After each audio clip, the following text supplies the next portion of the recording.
Club de Prensa con Gustavo Alegret. Intercambio de ataques entre Trump y Biden durante visita paralela a Iowa. ¿Reflejo de lo que será el 2020? Estados Unidos pide formalmente al Reino Unido la extradición de Julian Assange. Y Mauricio Macri anunció a Miguel Ángel Pichetto como su fórmula vicepresidencial. Comienza Club de Prensa con Gustavo Alegret. Seguimos en esta mesa de trabajo. Esos serán los titulares de la actualidad que forman parte de esos temas que vamos a conversar con nuestros analistas. Hoy con Vanessa Jackley, es periodista, es corresponsal española del canal de televisión Antena 3 en Washington. Vanessa, ¿cómo estás? Muy buenos días. Hola, buenos días. Gracias por acompañarnos. Gracias. Con Mariano de Alba. Mariano es analista, es abogado, es analista experto en relaciones internacionales. ¿Cómo estás, Mariano? Buenos días. Gustavo, ¿cómo estás? Gracias por estar con nosotros. Y con Paulina Chávez, que es mexicana, también analista político. Paulina, gracias por acompañarnos. Bienvenida. Es un gusto, buenos días. El gusto también lo deben tener los ciudadanos de Iowa, que ven cómo, si bien las primarias no han comenzado, ya son el centro de atención de los medios de comunicación, particularmente de la actualidad política en Estados Unidos. En las últimas horas han coincidido en ese estado en visitas paralelas, pero no concurrentes, quiero decir, no en el mismo lugar, el presidente Donald Trump, que aspira a la reelección el año 2020, y Joe Biden, que aspira a ganar la nominación demócrata y disputarle la presidencia a Donald Trump. Y se han dicho una serie de lindezas, Paulina. El tono de la campaña sube. Trump le ha dicho a Biden que es un viejo, que tiene poca memoria y lo ha descalificado. Y Biden ha demostrado que el cuerpo a cuerpo lo está buscando con Trump, diciendo que va en contra de todos los valores que representa Estados Unidos. Y así comienza la precampaña, si es que no hubiera comenzado, pero con ese cuerpo a cuerpo que están buscando tanto Trump como Biden. Sí, yo creo que son buenas noticias para Biden, que evidentemente pues, se pone por delante de todos los candidatos demócratas, ya un poco posicionándose como el rival que verdaderamente está a la altura del presidente Trump. Y llama la atención, por supuesto, que el presidente Trump, digamos que muerde el anzuelo y efectivamente se pone al mismo nivel de Biden, le genera toda esta atención mediática. Biden ha sido, yo creo que el único de los 24 candidatos demócratas que tiene un gran reconocimiento popular y que sobre todo ha gozado de esta atención mediática durante los últimos días, a pesar de que hemos visto también cómo algunas posiciones no han quedado plenamente definidas y cómo en los temas sustantivos todavía no vemos a un Biden que tenga la fortaleza para poderle presentar posiciones sólidas al electorado estadounidense. Creo que ese es uno de sus principales problemas. Lo que hemos estado escuchando también es que evidentemente los estadounidenses no quieren una campaña centrada exclusivamente en derrotar a Trump, en simplemente atacar a Trump como persona, sino que quieren respuestas a los temas sensibles que afectan día a día a los ciudadanos, como la economía, como el sistema de salud, como la generación de oportunidades económicas y cómo mantener esta economía fuerte que actualmente aquí en Estados Unidos estamos viendo. Llama la atención sobre todo que en estos últimos días, en estas últimas horas sobre todo, vemos cómo ya se empieza a perfilar, yo creo que una apuesta interesante, pero también arriesgada de Biden de centrar un poco su campaña en este sentido, como de que Trump es una anomalía y es algo que pone en riesgo, de llegar a ser electo, los valores centrales de Estados Unidos como nación, ¿no? La libertad de prensa, su posición de liderazgo en el mundo. Es decir, está cargándole todo el costo sin ver que pues, los republicanos también como partido han jugado una parte importante en esa consolidación de Trump, ¿no? Son los que lo han permitido llegar en primera instancia con la candidatura y finalmente gobernar. No le han puesto un freno. Entonces creo que será interesante ver cómo se va acomodando, si va a ser ese el centro de su campaña, cómo responden los electores y si también habrá espacio para discutir los temas sustantivos, que creo que son finalmente los que tendrían que predominar en la campaña. Escuchándote me acordaba del vídeo de lanzamiento de Joe Biden,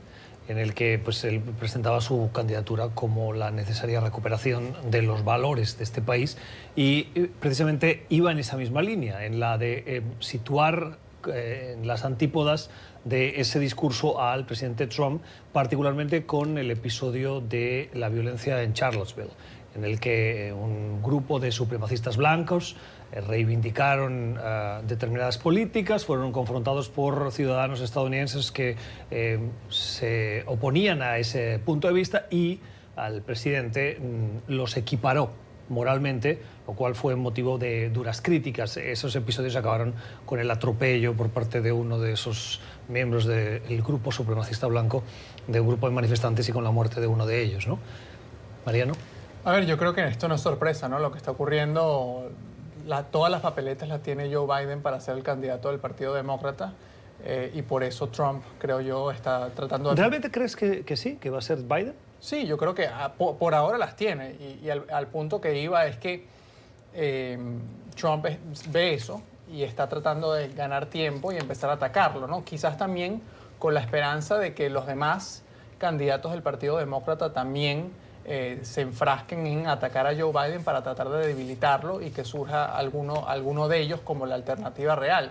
Veíamos que pronto habrá un evento en donde, como hay tantos candidatos demócratas, se les permitirá hablar 1 minuto a cada uno, y Biden ya ha dicho que básicamente él invita a los demás candidatos a que no haya ataques de fuego cruzado, sino que más bien cada quien diga cuál es su posición y su visión de país, ¿no? Porque él sabe que a lo largo de esta campaña y hasta que se define quién es el candidato del Partido Demócrata, si está recibiendo ataques del flanco de Donald Trump y del flanco de los demás candidatos del Partido Demócrata, pues entonces podría llegar mucho más debilitado a la recta final de la campaña. Y yo coincido con Paulina en que, a ver, la campaña se está cifrando en términos de Trump va a tener una estrategia muy clara, que es resaltar el buen estado de la economía. Y Biden está teniendo esto que ya conversábamos, de plantear a Trump como una amenaza existencial a la democracia estadounidense.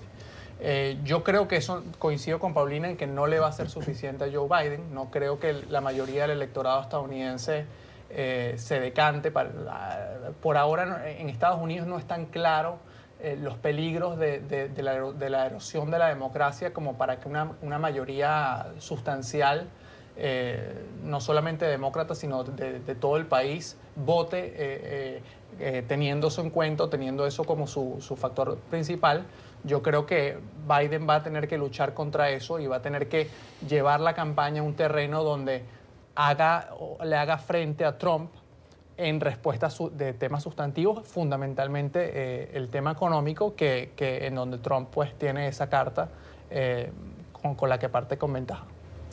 Yo creo también que si algo nos enseñó la anterior campaña presidencial y cogió a muchos por sorpresa, fue precisamente que el tener un tono más agresivo, el hablar negativamente del resto de los candidatos y de los contrincantes, jugó a favor en este caso del presidente Donald Trump, del actual presidente. Entonces, tal vez desde el lado demócrata parece que quisieron tomar un poco las lecciones aprendidas o las fórmulas que en otros candidatos les han podido funcionar, y esa parece ser de momento la estrategia de Biden, incluso antes de que haya iniciado de manera oficial la campaña, ¿no? Va a ir fuertemente, como bien decíais vosotros, contra Trump, contra las cosas que cree que va en contra de los principios también del Partido Demócrata y de los principios de este país. Ya lo ha dicho él también, que trata de redescribir, el presidente Donald Trump, los límites presidenciales que hasta ahora se han pasado, unos límites que hasta ahora no se habían superado, ¿no? Creo que también es interesante observar que entre todos los candidatos, 24 candidatos demócratas, probablemente él sea el candidato más fuerte desde el punto de vista de la experiencia. Él ha estado acompañando durante años al presidente Barack Obama, sabe lo que es estar en primera línea política y sabe también qué batallas se lidian a esos niveles. Ojo, tiene otras desventajas. Se convertiría en el presidente de mayor edad, en el más viejo de Estados Unidos, incluso más que el presidente Donald Trump. Eso puede jugar también en su contra, sobre todo en un momento en el que se trata de dar más impulso a las nuevas, a las juventudes, a las mujeres y tantas otras cosas que sí que están pasando en la sociedad. Y también creo, a nivel de campaña, que es interesante algo que ha sucedido en Iowa. Iowa es un estado bisagra, es un estado donde entre los demócratas y los republicanos se van a tener también que jugar las elecciones. Es uno de los estados que van a estar en juego y donde están sucediendo muchas cosas. Entonces eso también nos hace ver que va a estar muy marcada en esta próxima campaña todos aquellos lugares donde se pueden disputar los votos para conseguir la presidencia. Ahora que hablabas de la edad, también me he acordado de un debate que surge en Estados Unidos, particularmente con los analistas de medios de comunicación, que han detectado cómo en las últimas horas el presidente hace algunos comentarios vinculados al estado físico de Joe Biden y la cadena conservadora Fox, muy alineada, determinados periodistas incluso conversan y asesoran al presidente y lo dicen públicamente. Han especulado sobre la condición de salud del presidente, como en una alineación entre la campaña de Trump y la estrategia o la línea editorial del medio de comunicación, que si bien sabemos que es conservador, cuando ves que coinciden en elementos muy puntuales de la estrategia de la Casa Blanca y de la campaña de Trump, eso llama la atención. Y parece que podrían ir en la línea, Paulina, de buscar crear la sombra de duda, como se creó con Hillary Clinton, sobre su estado de salud, lo cual lleva a muchos ciudadanos a decir: yo no puedo votar por alguien que no está, no sé si cuerdo, pero capacitado para estar al frente del país. Sí, yo creo que es la repetición de una historia que les funcionó al Partido Republicano y sobre todo a la gente cercana al presidente Trump. Creo que sin duda revela que hay una gran preocupación dentro del equipo cercano, dentro de la precampaña, a pesar de que la próxima semana el presidente va a relanzar formalmente o va a iniciar formalmente su campaña en busca de la reelección. Creo que hay señales que muestran esa desesperación, hay diversas encuestas que lo muestran en franca desventaja, no solamente frente a Joe Biden, sino frente a aproximadamente, me parece que 6 de los otros precandidatos, es decir, hay una buena baraja de rivales que resultarían ser difíciles para que el presidente Trump consiguiera la reelección. Por supuesto, no se puede olvidar todo lo que vimos en la campaña del 2016, cuando efectivamente también las encuestas daban como contundente ganadora a Hillary Clinton. Hay que recordar que aquí en Estados Unidos no se trata únicamente del voto a nivel nacional, sino que los estados, como mencionaba Vanessa, particularmente estos conocidos como bisagra o swing states, son los que forman o llevan un gran peso en la materia electoral, pero sí creo que muestra que están en una franca desesperación, que están viendo cómo los diferentes candidatos están ganando espacios, están generando simpatías, están montándose, digamos, en diversas líneas de ataque en contra del presidente Trump, y que evidentemente hay pues cierta incomodidad, sobre todo porque pues no han logrado mermar en este crecimiento, particularmente del precandidato Biden. Sin duda, coincido con lo que dice Mariano también, el gran reto para los demócratas será no destruirse entre ellos en la precampaña, lograr consolidar una candidatura fuerte, delinear muy bien cuáles son sus prioridades, porque sin duda lo que le fortalece al presidente Trump es precisamente esto, que entre ellos mismos exhiban las vulnerabilidades que podría tener Biden respecto, por ejemplo, lo que hemos visto a su posición del aborto, o la falta de experiencia en política exterior de algún otro, o las contradicciones en las que ha caído algún otro, o el comportamiento de Kamala Harris como fiscal, o de Amy Klobuchar como senadora, o Kristen Gillibrand, etcétera, ¿no? Creo que tendrán que unir fuerzas y precisamente priorizar esto en los debates, ¿no? La sustancia de los temas, lo que le ofrecen al electorado estadounidense y cómo van a poder diferenciarse de lo que hemos visto en la administración Trump durante estos últimos años. Vanessa, Mariano, y cambiamos de asunto. Lo tienen muy difícil, estoy totalmente de acuerdo con ella. Lo tienen difícil porque realmente es lo que vimos en las anteriores elecciones. Nunca antes había visto un partido republicano tan segmentado, tan fragmentado, y al final eso favoreció al presidente Donald Trump. Precisamente ahora a él le puede favorecer que el Partido Demócrata entre ellos traten de conseguir y lidiar sus propias batallas internas, y eso les podría beneficiar sin duda. Yo creo que aquí, de todos modos, volviendo un poco al tema de la edad, el presidente Donald Trump sería el menos indicado para poner en entredicho los posibles temas de salud de Biden, y eso sí que le puede llover, digamos, piedras sobre su propio tejado. No creo que tal vez se atreva a él mismo a ser el que lo haga, porque recordamos que incluso él se tuvo que ver en su día dando a la luz los informes médicos de que realmente estaba bien y no tenía demencia senil, como le acusaron. Pero bueno, de todos modos sí que creo que va a estar muy interesante en el sentido de echarse críticas entre ellos. Sí, a ver, no es un secreto que el presidente Trump no lleva el estilo de vida más sano. Yo supongo que Biden, que además se pensó mucho su candidatura, pues se hizo una serie de exámenes médicos. Obviamente puede haber sorpresas de aquí a noviembre del 2020. Y yo creo que Biden va a tratar de minimizar eso, nombrando o eligiendo a un candidato a vicepresidente bastante joven. Creo que esa es la forma en la cual él va a tratar de lidiar con eso.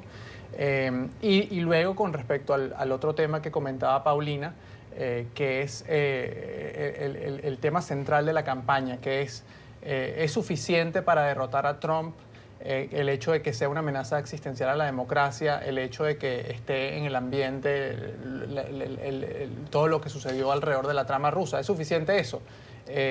Yo pienso que no, y yo pienso que tendría que ocurrir algo desde el punto de vista económico en Estados Unidos, algún evento clave, como para que, pienso yo, las posibilidades del Partido Demócrata crezcan un poco más. Si la economía se mantiene medianamente estable, como la hemos visto, va a ser muy difícil para el candidato presidencial demócrata ganar las elecciones. Vamos a un nuevo asunto, una llamada de atención que nos llega desde Rusia. Un periodista de investigación muy reconocido, su nombre es Iván Golunov, fue detenido hace unos días por la policía, arrestado sin acceso a su abogado durante más de 12 horas y luego condenado en arresto domiciliario por parte de la policía, y las autoridades le acusaban de posesión de narcóticos, de droga. Una acusación que no venía acompañada de evidencia sólida.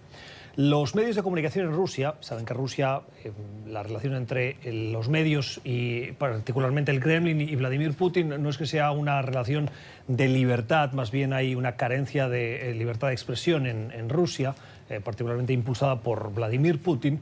Bueno, decidieron emprender una campaña de apoyo y solidaridad para pedir la liberación del periodista, y tras diversos periódicos que publicaron la misma portada, un editorial conjunto de los 3 primeros medios de comunicación escritos en Rusia y el apoyo incluso de medios como RT, que es el canal internacional de noticias del Kremlin o del Estado ruso, el gobierno decidió liberarlo. Esto ha sido visto como una muestra de que las cosas podrían estar cambiando en Rusia, Paulina, o también el inicio de una represión, de una nueva represión que afectase a esa débil libertad de expresión que ya se vive en ese país. Sí, sin duda, yo creo que es una victoria inesperada para todo este tipo de organizaciones, para toda esta presión que se vive en un país que efectivamente pues lleva más de 2 décadas de desgaste en materia de libertad de prensa y de libertad de expresión. Sorprende, y yo creo que es muy bienvenido que incluso estos medios oficialistas pues se hayan unido a esta presión pública para que las agencias de seguridad, que tradicionalmente se consideran muy poderosas y que es bien conocido que utilizan este tipo de acusaciones o de incriminaciones en contra de gente crítica al poder o de activistas o de personajes que les son incómodos al gobierno de Putin, pues hayan cedido y finalmente hayan liberado a este periodista. También creo que los cargos eran francamente burdos, no había ningún tipo de evidencia, entonces era difícil sostenerlo, incluso para esos estándares que ellos están acostumbrados a mantener y a maquillar la realidad, toda a costa de mantener a los críticos y a los activistas alejados del gobierno.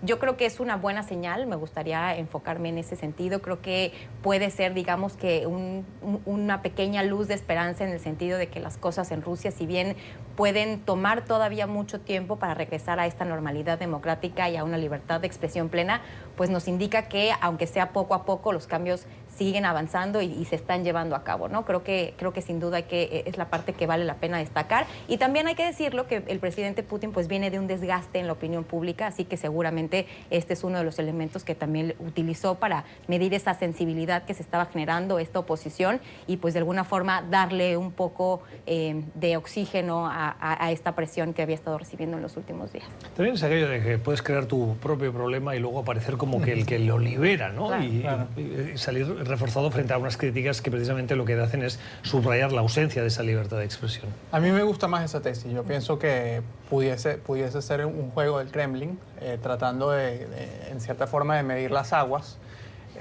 A ver, creo que es una realidad que la situación interna en Rusia no es la mejor. La economía no ha logrado estabilizarse desde hace ya varios años.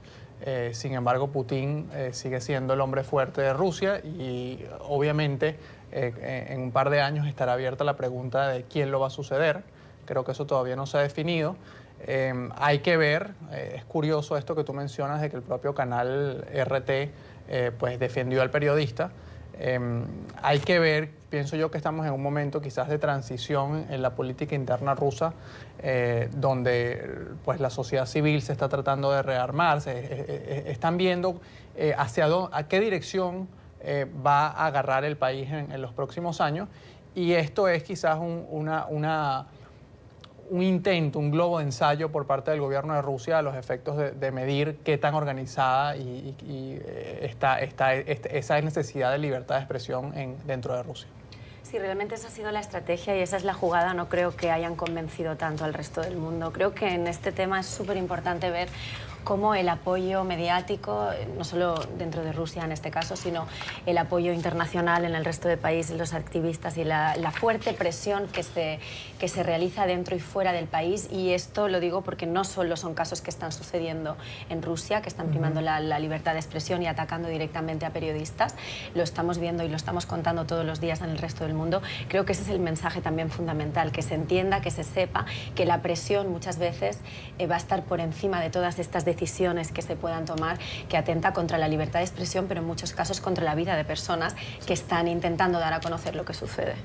Vamos a una pausa en Club de Prensa. Al volver nos vamos a Hong Kong. Manifestaciones en las calles el día en el que tenía que avanzar en el Parlamento hongkonés la legislación que iba a formalizar o que formalizará, ahí está la gran duda de lo que va a pasar, el acuerdo de extradición entre esa zona de China y el resto de la China continental, lo cual ha soliviantado a muchos ciudadanos en Hong Kong que han salido a las calles. Hoy hay huelga general y particularmente hemos visto a jóvenes que han transformado su protesta en violencia en contra de la policía. Ya volvemos.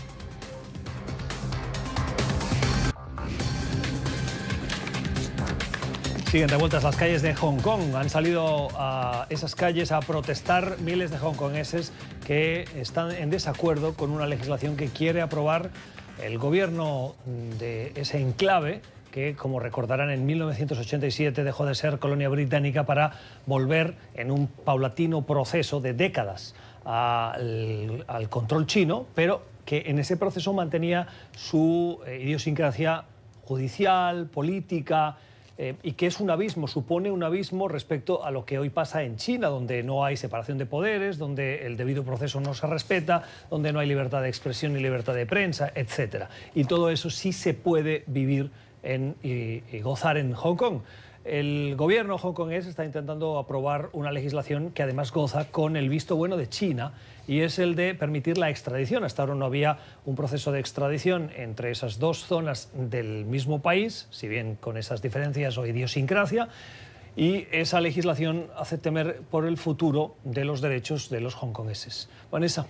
Parece que por ahora esa presión está surtiendo un poco su efecto, está haciendo efecto, porque según fuentes oficiales, de las 250.000 personas, sobre todo en su mayoría jóvenes, como bien has dicho, que se manifestaban, hoy estaba prevista la huelga general. Le han llamado huelga 612, precisamente en referencia al día y al mes del paro.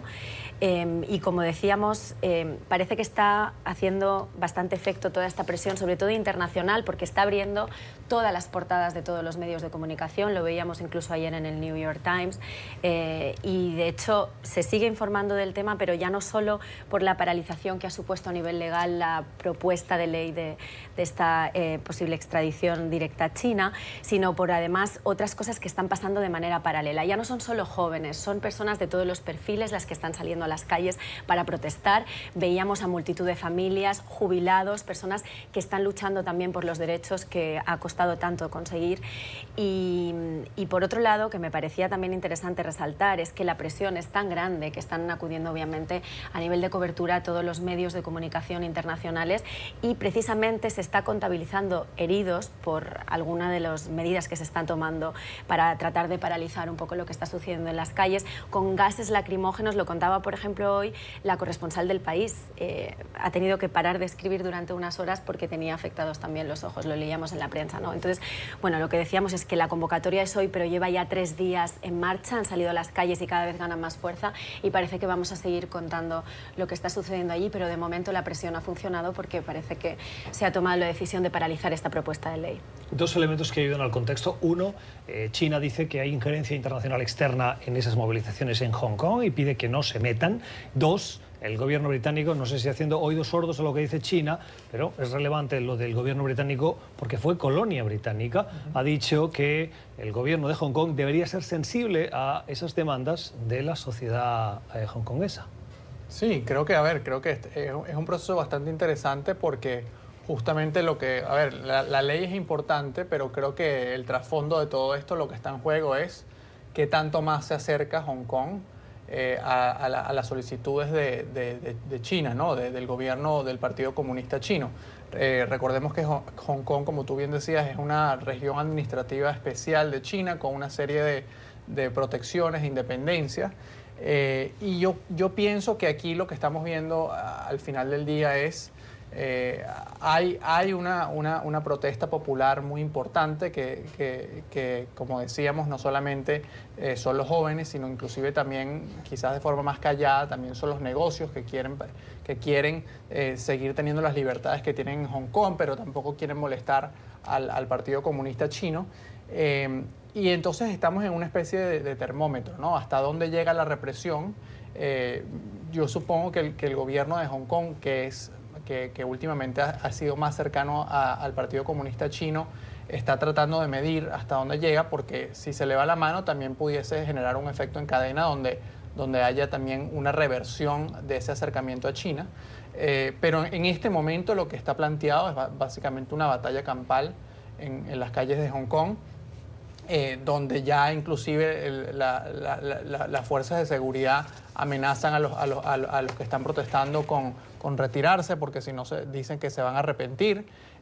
Y yo creo que va a ser bastante difícil que se pueda finalmente aprobar esta ley, que en teoría es para extraditar a otros países, pero que ha generado esto porque el gran temor es que si esa ley entra en vigencia, pues eso va a permitir que cualquier persona que esté en Hong Kong sea fácilmente extraditada a China, donde obviamente las condiciones carcelarias, las condiciones de independencia judicial no son las mismas que en Hong Kong.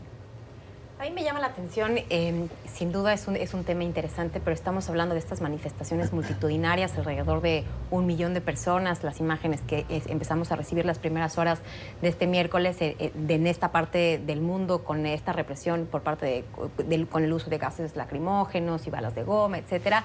Es una manifestación masiva que ha convocado a toda esta gente, a pesar de que es muy probable que este proyecto de ley no afecte a la gran mayoría de estas personas. Hemos visto este tipo de manifestaciones en otros países cuando se trata de legislaciones que afectan directamente al día a día, ¿no? Cuando se trata de reformas a los sistemas de pensiones o de la educación o de la salud o el deterioro en la seguridad.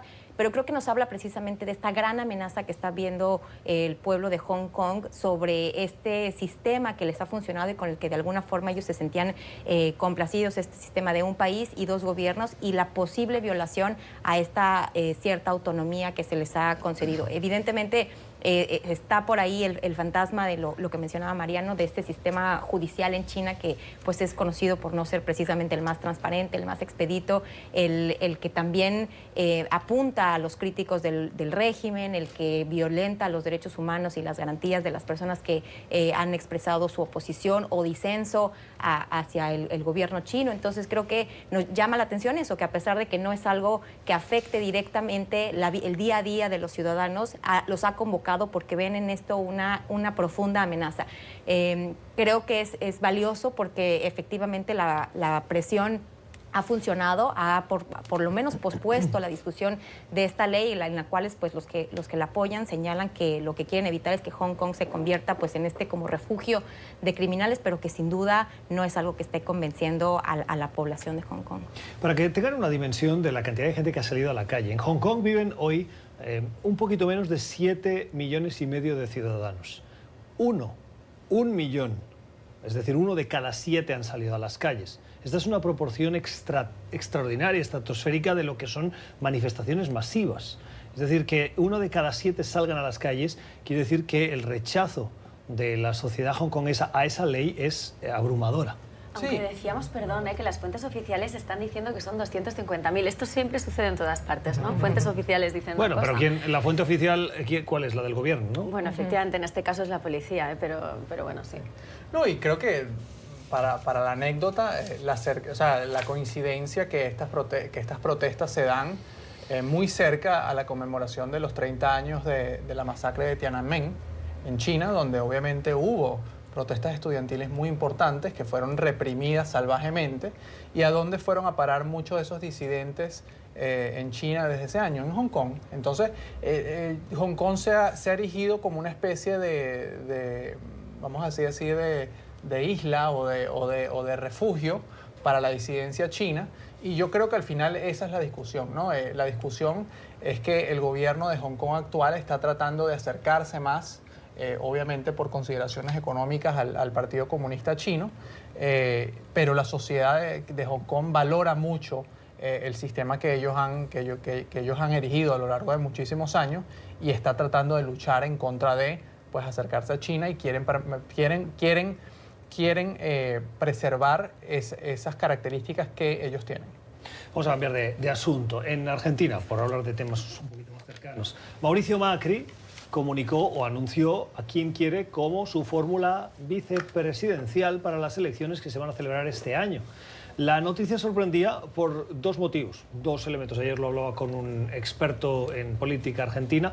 Por un lado, de una manera indirecta, Mauricio Macri acalla las críticas o las voces que especulaban sobre la posibilidad de que él no volviera a presentarse, dada el rechazo que gran parte de sus políticas económicas están generando en la sociedad argentina.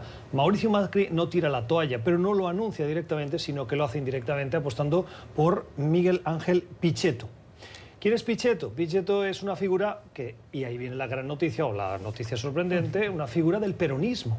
Y Mauricio Macri, con su fórmula o con su partido Cambiemos, se presentó como la alternativa al peronismo. Y ahora Mariano le abre la puerta al peronismo como una manera de asegurar que sus proyectos y sus reformas no vayan a caer en desgracia perdiendo las elecciones. Sí, creo que, a ver, ayer vimos al Mauricio Macri más pragmático. Sabe que se enfrenta a un escenario bastante complicado en las elecciones de finales de este año, y apuesta a Pichetto.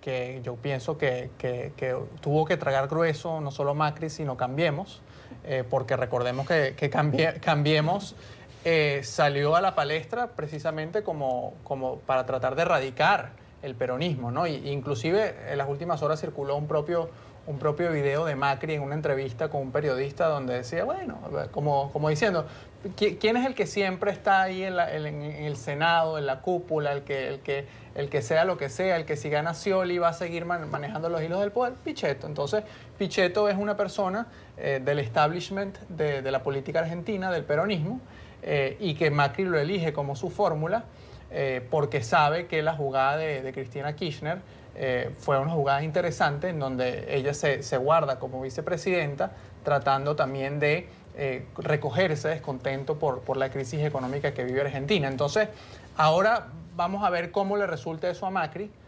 Yo creo que con la decisión de ayer le pudiese salir bien, los mercados lo interpretaron así, pero también corre el riesgo de que, como decía su propio jefe de gabinete, Marcos Peña, ahora está hasta en veremos si le cambian el nombre del partido, porque ya no es Cambiemos, ahora es sigamos más o menos igual.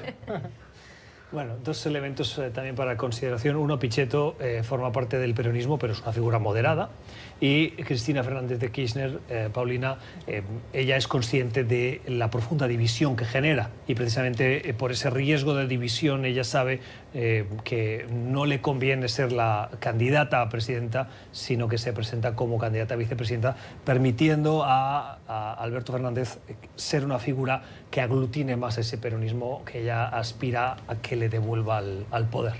Sí, no, yo creo que sorprendió a todo el mundo, ¿no? Cristina, con ese anuncio hace aproximadamente un mes de que ella sería, después de toda esta especulación sobre si se volvería a presentar o no a las elecciones, con este anuncio en el que sí estaría presente, pero como vicepresidenta. Entonces creo que esta es de alguna forma la respuesta de Macri, ¿no? Tratar de encontrar cómo puede igualmente jalar la atención, cómo puede construir una candidatura relevante y competitiva frente a lo que pues, se avecina como nuevamente una elección polarizante y en la que nuevamente se va a movilizar toda esta parte del kirchnerismo y en el que va a jugar un gran papel, por supuesto, toda la gran crisis económica que se vive en Argentina.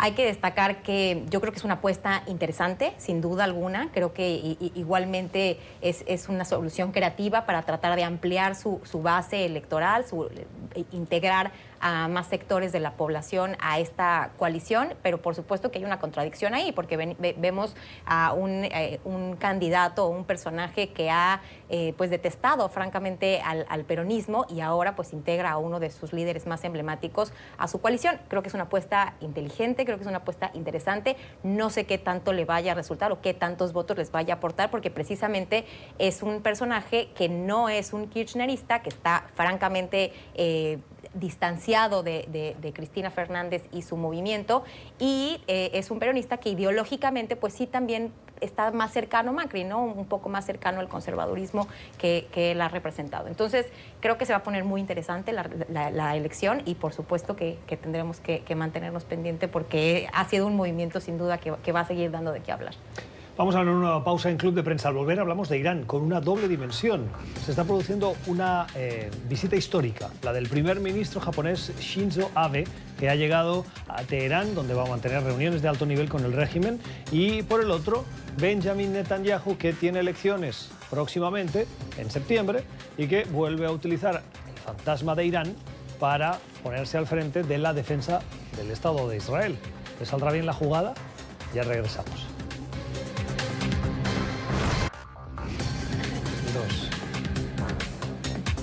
Seguimos en esta mesa de trabajo, viendo la actualidad, una actualidad que hoy nos ha llevado a Hong Kong, a Rusia, a Argentina y ahora en Oriente Medio, donde Irán vuelve a ser el sujeto de la atención informativa por esos dos motivos que comentábamos antes. Uno, la situación o la visita que está realizando el primer ministro japonés Shinzo Abe. Hoy se va a reunir con el presidente Rouhani y mañana con el líder supremo Ali Khamenei. Y por el otro, saben que hubo elecciones en Israel recientemente, unas elecciones en las que no hubo mayorías suficientes y no hubo acuerdo para conformar mayorías. Y por lo tanto se tuvieron que volver a convocar elecciones. Esas elecciones se van a producir, si no estoy mal, en septiembre. Y Benjamin Netanyahu busca volver a revalidar su posición como primer ministro. Lo hizo antes de la campaña electoral, abrazando la idea de la amenaza exterior. Esto es de manual, me atrevería a decir. En esta ocasión parece que lo vuelve a hacer e insiste en que Irán busca destruir Israel. Vanessa, Irán en el centro no solo de la mediación de Shinzo Abe para conseguir un acuerdo y rebajar la tensión entre Estados Unidos y el régimen de los ayatolás, sino que por parte de Israel vuelve a ser sujeto por la amenaza que supone. Como bien decías, le funcionó entonces. Habrá que esperar ahora a ver si le vuelve a funcionar, pero todo apunta a que parece que tiene pocos cartuchos sobre la mesa para poder ganar parte del liderazgo que no ha podido demostrar lo suficiente en estas últimas elecciones. Lo que sí está sucediendo es que de nuevo sobre la mesa se pone el programa nuclear, el programa roto, el pacto nuclear que ya rompió en su día unilateralmente el presidente Donald Trump, pero el que desde entonces nadie ha conseguido ponerse de acuerdo. Primero sucedía con Rusia, después fue Irán, lo comentábamos hace unas breves semanas, y el bloque de la Unión Europea, de las principales potencias de Francia, de Alemania y de Reino Unido todavía no ha podido ponerse de acuerdo. Pero las amenazas las vivimos a diario. O sea, Netanyahu ahora, bueno, precisamente está diciendo él las amenazas diarias de que quieren destruir su país, ¿no? Una destrucción que, como vemos, esas amenazas se han ido repitiendo, pero que ahora han ido más allá, porque lo que están diciendo es que realmente lo que quieren hacer con no cumplir todo este pacto nuclear es que sigan fabricando armas. Como decimos, habrá que esperar en los próximos meses, pero parece que esas amenazas van subiendo cada vez más de tono y vamos a seguir viéndolo a diario. Habrá que ver si pasan a la acción, pero... No, yo lo que creo que hay que tener muy en cuenta es lo que ustedes bien mencionan, que hay elecciones en Israel. Y eso evidentemente anima la retórica que estamos viendo del presidente, del primer ministro Benjamin Netanyahu, ¿no? Creo que nuevamente vemos una copia, como le ha gustado operar, ¿no? Muy similar a lo que hace Trump, a esta amenaza externa, estas bravuconadas un poco de decir que está protegiendo a su pueblo ante la amenaza exterior. los reportes que hemos tenido concretamente del Organismo Internacional para la Energía Atómica nos señalan que Irán se mantiene en cumplimiento de lo establecido por el acuerdo nuclear. Es decir, no hay una sola evidencia, al menos por lo pronto, que señale que está en violación y que efectivamente está avanzando hacia la elaboración de armas nucleares y que generen verdaderamente una amenaza. Yo creo que lo que genera una amenaza es que cada vez vemos a las partes más lejos de una mesa de negociación y sin menos incentivos, digamos, para alcanzar un acuerdo que pueda mantener las cosas bajo control, digamos, en esa región, ¿no? Entonces creo que hay que inscribirlo en la campaña electoral. Él evidentemente quiere posicionarse como este personaje fuerte que protege a su pueblo de la amenaza externa, un poco el mismo manual que sigue aquí el presidente Trump y del que sabemos que es muy cercano, ¿no? Son personajes afines, alineados y que de alguna forma creo que lo vuelve a utilizar como una carta fuerte para presentarse ante el electorado. Pero quiere apoyo, a mí me da la sensación de que quiere apoyos internacionales, porque él está diciendo que la amenaza no va solo directamente contra Israel, sino contra el resto del mundo. Entonces eso tal vez denota un cierto afán por implicar a otros países en un conflicto que hasta ahora solo existe para él. Sí, yo creo que la noticia aquí más, a ver, Irán como amenaza, eso no es noticia, lo lleva diciendo Israel desde hace muchísimos años. Creo que la noticia aquí es las declaraciones del director del organismo para la energía atómica, donde dice que Irán aparentemente ha acelerado su ritmo de producción de uranio. Obviamente todavía no se define si eso representa una violación del acuerdo, pero creo que el debate del fondo aquí es cuál es la alternativa, ¿no? Se cayó ese acuerdo en principio, Irán ha dicho que lo va a respetar, pues buscando también que Europa mantenga su apoyo y que Europa haga frente a la posición que ha adoptado Estados Unidos. Pero a ver, al final del día Irán no va a dejar de existir, Israel tampoco. Entonces creo que el acuerdo que se firmó en el año 2015 era quizás una solución temporal que permitía cierta estabilidad. Esa estabilidad ahorita no está. Yo creo que precisamente por una de las razones por la que no está es porque internamente a Israel y a Estados Unidos les conviene esa amenaza del enemigo externo.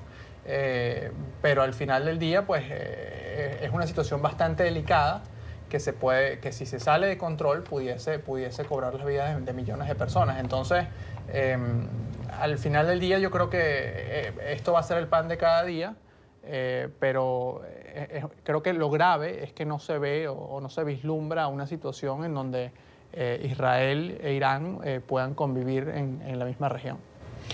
Antes de ir a la última pausa, una referencia a la solicitud por parte de Estados Unidos que la ha presentado formalmente de extradición de Julian Assange. Paulina, parece que se ha producido por parte del Departamento de Justicia en una corte del estado de Virginia, enfrenta 17 casos de los que se le acusa, entre los cuales está conspirar para obtener información del gobierno y entrar en computadores del Departamento de Defensa.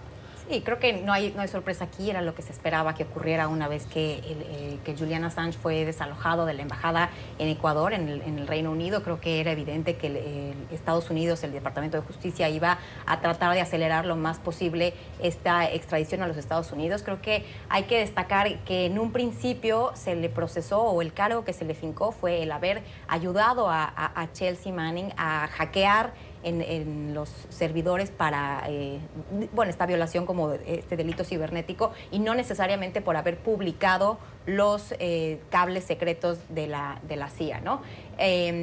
Y ahora, posteriormente se le presentaron cargos por violaciones a la ley de espionaje, y es lo que nos ha metido en esta discusión sobre si efectivamente se le puede considerar un periodista o si esto representa una amenaza para la libertad de expresión. Habrá que revisarlo, habrá que seguirlo muy de cerca, por supuesto, porque sobre todo la posición de la CIA, ¿no? Va a entrar en un juicio a verdaderamente validar estos documentos que nunca ha reconocido su autenticidad. Creo que es un proceso complejo en el que documentos confidenciales pueden estar ahí en juego. La primera enmienda de la Constitución lo deja muy claro, la libertad de expresión. No hace falta ser periodista y esto lo dicen muy claro también los expertos, no hace falta ser periodista para tener que cumplir con ese requisito. Cualquiera que pueda ser atacado por su libertad de expresión. Y en este caso no hace falta que se demuestre, ¿no? Lo que sí que habría que demostrarse es los delitos que se le acusan. A esas 17 nuevas acusaciones se le añadió este de espionaje. Recordamos que eso significa que podría pasar el resto de su vida en la cárcel, porque son 175 años de condena lo que le podría caer. Lo que habrá que ver ahora es si realmente tiene tan fácil honor conseguir esa extradición, porque lo tiene muy complicado. Tiene otros delitos abiertos, no se ha podido demostrar hasta la fecha por qué, pero entre ellos por abusos sexuales en el Reino Unido. Así que vamos a ver qué sucede, pero tiene difícil Estados Unidos que venga. Bueno, la situación de Julian Assange. Vamos a la pausa. Al volver, últimos minutos, casi que segundos, para hacer algún comentario sobre la situación del gobierno de Jair Bolsonaro después de las filtraciones que cuestionan a uno de sus superministros. Ya volvemos. Último minuto para un comentario breve sobre el escándalo o las consecuencias de la filtración de Intercept Brasil, que en Brasil ha puesto de manifiesto la sombra de dudas sobre si hoy el ministro del Interior, el ministro de Justicia, disculpen, entonces juez del caso Lava Jato, actuó con motivos políticos, coordinándose con la Fiscalía. Sí, aparentemente hay una serie de mensajes bastante extensos que así lo evidencian. Creo que hay una gran presión en este momento en Brasil para que Sergio Moro abandone su cargo. Ayer, cuando le preguntaron al presidente Bolsonaro en una rueda de prensa, apenas escuchó que la pregunta era de eso, sobre ese tema, básicamente se dio la media vuelta y se fue. Creo que está evitando tomar posición, esperando a ver quizás.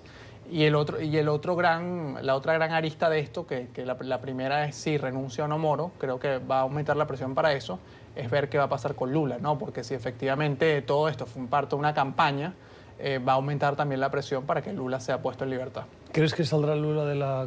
Yo creo que no, pero sí esto va a crear mayor división en la sociedad brasileña, porque se va a interpretar que todo fue parte de un complot, entre comillas, para que Lula no pudiese correr en las presidenciales. Y no pudiese optar, como decían las encuestas, que además le daban la victoria. Jair Bolsonaro, que enfrenta esa crisis provocada por esas filtraciones periodísticas. Hasta aquí nuestro club de prensa de hoy. Gracias por habernos acompañado, por Gracias a ti, ilustrado, por la invitación. hemos aprendido de nuestros analistas. Esperemos que ustedes también. Nosotros volvemos mañana, como siempre, deseándoles una feliz jornada. Gracias por la generosidad de su tiempo.